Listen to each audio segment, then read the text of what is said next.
Bonjour, aujourd'hui nous allons nous intéresser à un cas particulier de la proportionnalité. Il s'agit du pourcentage. En effet, un pourcentage n'est rien d'autre qu'un cas particulier de la proportionnalité, puisqu'il s'agit d'une proportion de dénominateur 100, c'est-à-dire un quotient ou une écriture fractionnaire dont le dénominateur est égal à 100. Ainsi, nous allons mettre en œuvre les différentes stratégies de calcul étudiées précédemment pour la proportionnalité, notamment celle de l'égalité des produits en croix. Intéressons-nous maintenant à quelques exemples. Tout d'abord, considérons une ferme avec 40 animaux dans laquelle 15% d'entre eux sont des lapins, et on cherche à calculer le nombre de lapins dans cette ferme. On a deux stratégies possibles. La première stratégie consiste à se souvenir tout simplement qu'un pourcentage est une proportion.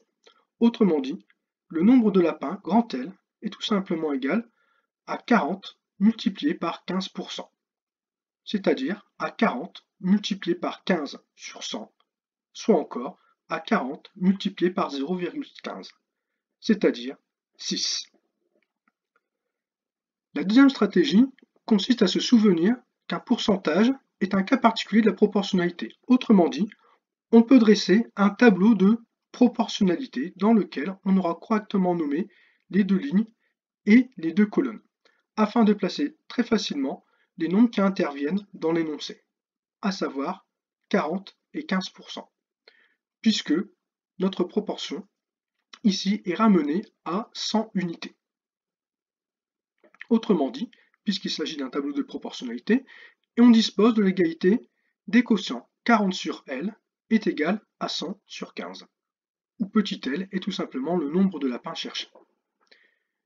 Cette égalité de quotient traduit tout simplement le calcul du coefficient de proportionnalité qui permet de passer de la deuxième ligne à la première ligne, c'est-à-dire le nombre par lequel il faut multiplier colonne par colonne les nombres de la deuxième ligne pour obtenir ceux de la première ligne correspondants. De cette égalité des deux quotients, on obtient donc l'égalité des produits en croix. 40 fois 15 est égal à L fois 100, ce qui se traduit encore par L est égal à 40 fois 15 divisé par 100, qui nous donne évidemment 6. Dans cette dernière écriture, on retrouve évidemment le premier calcul, celui-ci, puisque la multiplication 15 sur 100 est tout simplement la multiplication de 15%. Dans les deux cas, on peut donc conclure qu'il y a 6 lapins dans la ferme.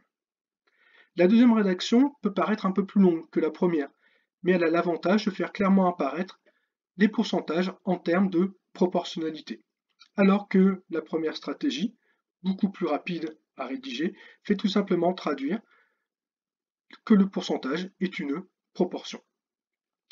Intéressons-nous maintenant à un second exemple.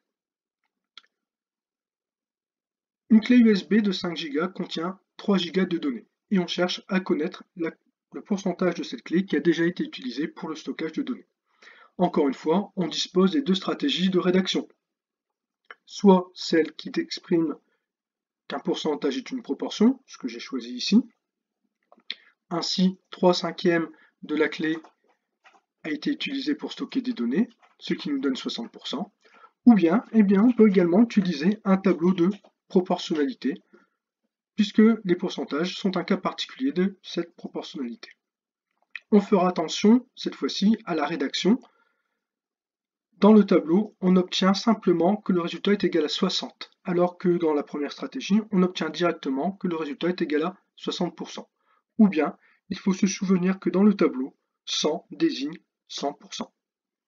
Je vous remercie de votre attention et à bientôt.